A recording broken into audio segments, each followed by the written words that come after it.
Meski harus menunggu 3 tahun untuk kembali mengalahkan Manchester City di Old Trafford dan jauh lebih lama lagi untuk melakukannya dengan dominasi seperti itu, kemenangan telak Manchester United di derby akhir pekan lalu sejatinya adalah bagian yang paling mudah. Dimanapun, apalagi yang baru ditangani pelatih anyar yang sangat memahami sejarah gemilang klub, bisa terpacu saat menghadapi rival terbesar dan keluar sebagai pemenang. Tantangan sesungguhnya bagi Michael Carrick dan Manchester United adalah menjaga standar yang mereka tunjukkan melawan tim terbaik kedua di Liga Inggris ketika mereka menghadapi tim terbaik, Arsenal, di Emirates Stadium pada Minggu 25 Januari. Yang lebih penting lagi, mereka harus tetap lapar dan fokus saat menjamu Fulham di kandang sebelum melakoni laga tandang tengah pekan ke markas West Ham. Carrick mungkin membuka periode keduanya sebagai manajer setan merah dengan mimpi indah. Tetapi perjalanan menuju target krusial, lolos ke Liga Champions, baru saja dimulai. Dan jalannya akan sangat panjang serta melelahkan. Liverpool, sang musuh bebuyutan, kini berada 1 poin dan 1 peringkat di atas Man United.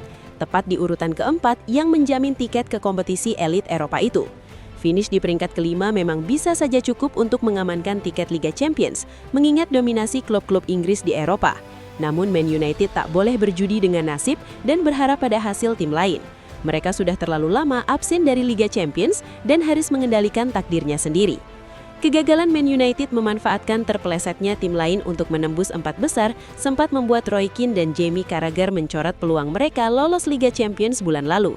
Namun itu terjadi saat Ruben Amorim masih berkuasa, dan kini Carrick sedang berselancar di atas gelombang optimisme. Keane memang meminta rekan-rekannya di Sky Sports untuk tenang setelah kemenangan monumental bekas timnya di derby Manchester. Tetapi rasi bintang mulai sejajar membuka jalan Man United membangun momentum dan merebut posisi 4 besar. Dan berikut adalah 5 alasan mengapa Manchester United seharusnya dan pada akhirnya akan finish di posisi 4 besar Liga Inggris. Yang pertama, nothing to lose. Jika dibandingkan Amorim, Carrick memang kalah karismatik, namun ia justru tampil lebih berani secara taktik. Jika Man United terus merangkul jiwa petualang mereka, jalan menuju target akan terbuka lebih cepat karena kemenangan demi kemenangan bisa diraih. Para pembela Amorim kerap menyoroti fakta bahwa Man United hanya kalah sekali dalam 8 laga terakhir sebelum ia dipecat. Masalahnya, terlalu banyak poin terbuang karena hasil imbang di laga-laga yang seharusnya dimenangi. Amorim cenderung bermain aman dan jarang melakukan penyesuaian taktik di tengah laga, bahkan ketika kebutuhannya begitu nyata, seperti saat menghadapi Everton dengan 10 pemain atau dalam hasil imbang melawan Wolves dan West Ham di Old Trafford.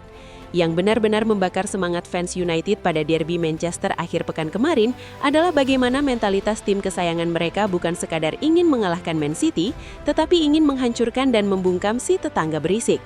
Menekan habis-habisan adalah kunci untuk menggilas tim-tim yang lebih lemah.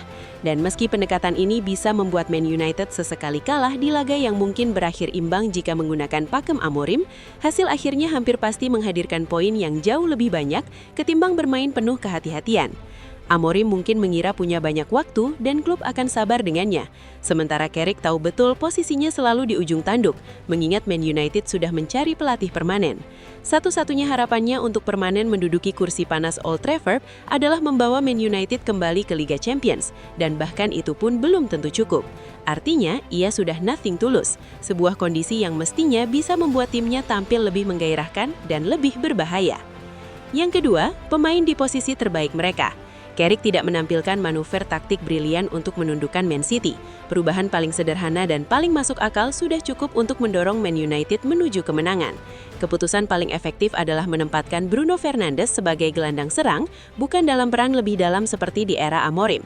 Darren Fletcher sebelumnya juga memberi kebebasan kepada sang kapten untuk lebih maju dalam 2 laga saat ia menjabat caretaker. Dan dalam derby Manchester, untuk laga ketiga berturut-turut, Fernandes kembali mencatatkan assist. Ia tampil di level terbaiknya melawan Man City, menciptakan 4 peluang emas. Meski ia pernah melakukan hal serupa di bawah Amorim, itu terjadi melawan Wolves yang levelnya jauh lebih rendah, bukan melawan salah satu tim terbaik di Eropa. Bahkan tak ada pemain yang menciptakan peluang sebanyak itu melawan tim Pep Guardiola dalam 1 dekade terakhir. Fernandes bukan saja pemain yang cemerlang di posisi alaminya. Amad Diallo kembali ke sayap kanan alih-alih dipaksa bermain sebagai wingback, sehingga ia tak perlu berjibaku 1 lawan 1 dalam bertahan melawan Jeremy Doku sebelumnya. Harry Maguire dan Lisandro Martinez juga diuntungkan dengan kembalinya skema 4 backer, membentuk kerjasama palang pintu solid yang memastikan Erling Haaland tak mencatatkan satu pun tembakan. Yang ketiga, pembuktian Mainu. Satu lagi pemain yang bersinar ketika kembali dimainkan di peran yang lebih familiar adalah Kobbie Mainu. Ia beroperasi dalam skema 4-2-3-1 yang dulu membawanya menembus tim utama di era Erik ten Hag. Bahkan sekadar melihat Mainu berada di lapangan, apalagi masuk starting 11, terasa asing namun sangat melegakan, mengingat sikap Amorim yang seolah tak pernah benar-benar mempercayai gelandang timnas Inggris itu. Setelah sempat didorong hingga diambang meninggalkan klub masa kecilnya oleh pelatih asal Portugis itu, Mainu kembali merasa penting. Itu tercermin dari performa energik yang ia tampilkan, menjadi kunci dalam skema pressing agresif sekaligus memberi sentuhan flair saat menguasai bola.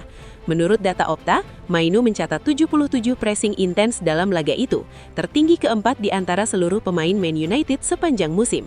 Ia juga menempati posisi kedua dalam statistik pressing per 90 menit di Liga Inggris, hanya kalah dari pemain Everton Merlin Roll. Penampilan melawan City menjadi bukti betapa kelirunya Amorim menepikan Mainu begitu lama. Namun satu laga hebat tak serta-merta menjadikannya gelandang elit. Konsistensi tetap menjadi indikator terpenting. Kabar baiknya, Mainu kini punya kesempatan untuk membuktikan diri setelah terlalu lama dipinggirkan, dan ia tampak teramat harar. Yang keempat, skuad berkekuatan penuh. Amorim mungkin bisa beralasan bahwa nasib tak berpihak kepadanya di pekan-pekan terakhir masa jabatannya. Jarang-jarang Bruno Fernandes absen untuk periode yang agak lama, sementara Mainu dan Mount menyusul ke ruang perawatan, ditambah dengan Harry Maguire dan Matthijs de Ligt yang absen jangka panjang. Semua itu terjadi saat Bryan Mbeumo, Amat, dan Nosair Masraoui tengah berlaga di Piala Afrika 2025, membuat skuad Man United menipis drastis di pergantian tahun. Namun di sisi lain, Amorim sebenarnya sempat menikmati skuad yang nyaris berkekuatan penuh selama 4 bulan pertama musim dulu, dan gagal memaksimalkan. Carrick justru mendapat keberuntungan dengan kembalinya Mbeumo, Amat, Maguire, Mount, dan Mainu sejak laga pertamanya. Kehadiran mereka yang berkelanjutan hanya akan menambah keyakinan bahwa Carrick bisa membawa Man United menembus 4 besar dan menjaga mereka tetap di sana. Mazraoui memang absen di derby Manchester karena sedang mempersiapkan final Piala Afrika bersama Maroko, tetapi dia akan kembali saat menghadapi Arsenal. Itu berarti hanya De Ligt dan Joshua Zirkzee yang masih berada di ruang perawatan, dengan keduanya dijadwalkan pulih pada Februari. Jika tak ada injuri baru hingga saat itu, Carrick akan masuk 4 bulan terakhir musim dengan skuad yang sepenuhnya fit. Dan yang terakhir, fokus tunggal.